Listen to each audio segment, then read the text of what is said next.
क्या आपने कभी सोचा है कि जिस नेता के हाथ में देश की शिक्षा व्यवस्था की जिम्मेदारी हो, उसकी अपनी पढ़ाई कितनी है? और अगर लाखों बच्चे दिन रात मेहनत करके इस तरीके का परीक्षा की तैयारी करें तो भाई, लेकिन पेपर ही लीक हो जाए तो सवाल तो भाई सिर्फ एक है कि जो नया नया परीक्षा का मंत्री अभी अभी बने हैं वो आखिर कितने पढ़े लिखे हैं, और आखिर पेपर लीक कैसे होता है और कौन पेपर लीक करवाता है, और इतनी सुरक्षा के बावजूद भी पेपर बाहर पहुंचता कैसे है। इन्हीं सवालों के जवाब अब शिक्षा व्यवस्था और पेपर लीक मुद्दा फिर से चर्चा में आ रहा है।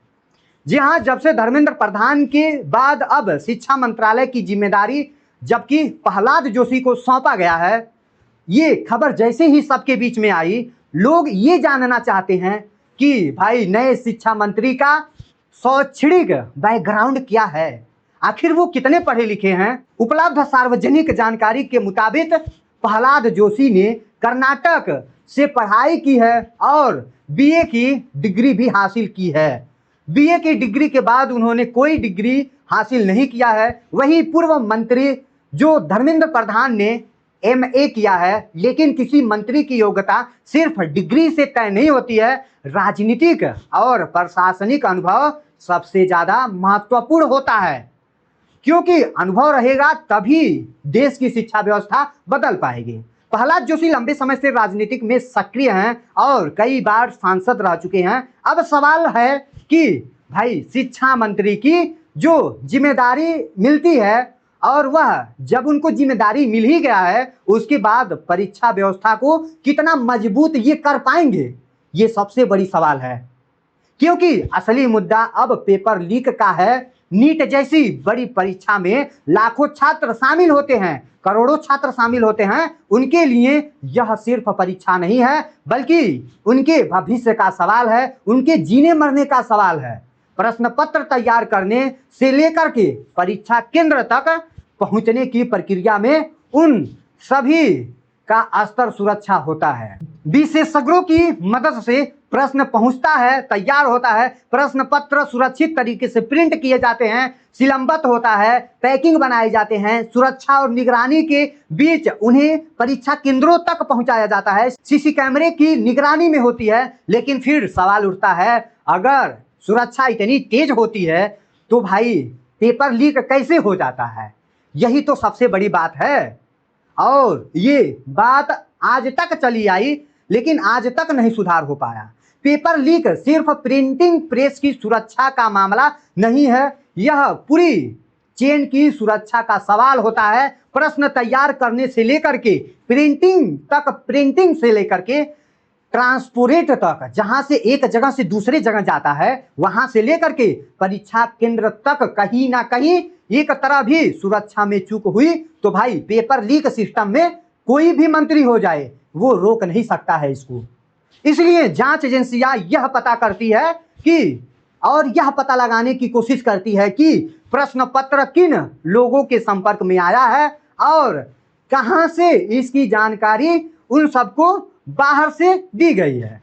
और कई मामलों में कोचिंग संस्थानों के बिचौलियों और संगठित गिरोहों के नाम जबकि सामने आए हैं, लेकिन हर मामले में अगर देखा जाए तो असली सच्चाई जांच पूरी होने के बाद ही मतलब सामने आ सकती है। अगर हम बात करें चीन की, तो भाई चीन में तो बहुत बड़ी संख्या में छात्र शामिल होते हैं। वहां प्रश्न पत्र की सुरक्षा को लेकर के कई स्तरों पर कड़े इंतजाम किए जाते हैं। प्रश्न पत्र तैयार करने वाले लोगों की जानकारी गोपनीय रखी जाती है। बाहर संपर्क पर नियंत्रण रखा जाता है, उनको किसी से मिला नहीं दिया जाता है। प्रिंटिंग प्रेस पर भी निगरानी होती है और परीक्षा केंद्र तक प्रश्न पत्र पहुंचाने की प्रक्रिया को लेकर के बहुत ज्यादा सुरक्षित माना जाता है।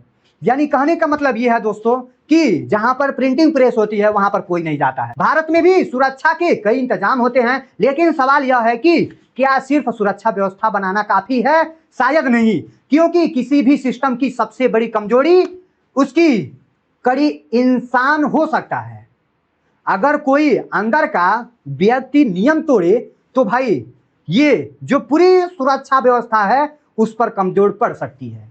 सुरक्षा का क्या मायने रखता है, कोई उसमें काम कर रहा है, वही आकर के अगर किसी को बोल दिया तो भाई पेपर लीक हो गया। इसलिए पेपर लीक रोकने के लिए सिर्फ परीक्षा केंद्र की सुरक्षा नहीं बल्कि पूरी प्रक्रिया को सुरक्षा करना होता है।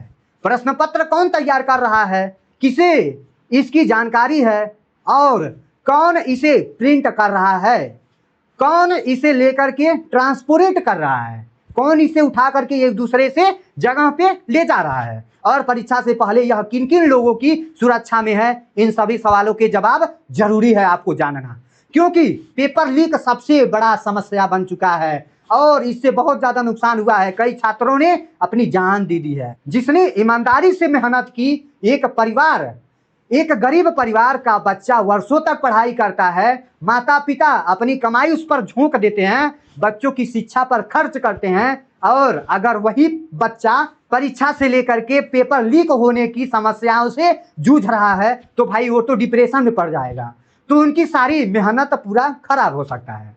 इसलिए सरकार कोई भी हो और शिक्षा मंत्री कोई भी जिम्मेदारी पूरे सिस्टम का है, और शिक्षा मंत्री कोई भी हो उसकी जिम्मेदारी है। सिर्फ घोषणाओं से परीक्षा व्यवस्था मजबूत नहीं होगी, सिर्फ भाषाओं से शिक्षा मंत्री का उद्देश्य नहीं है। इसके लिए मजबूत सिस्टम चाहिए, आधुनिक तकनीकी चाहिए, सख्त नियम की निगरानी चाहिए, और इसमें सबसे जरूरी बात यह है जवाबदेही आखिर उसकी चाहिए, जब देखना यह होगा कि शिक्षा मंत्रालय की जिम्मेदारी संभालने, यानी कि जो संभालने वाला है, यानी जो है प्रहलाद जोशी, परीक्षा व्यवस्था में कितना सुधार कर पाते हैं, यही तो देखने की विषय है।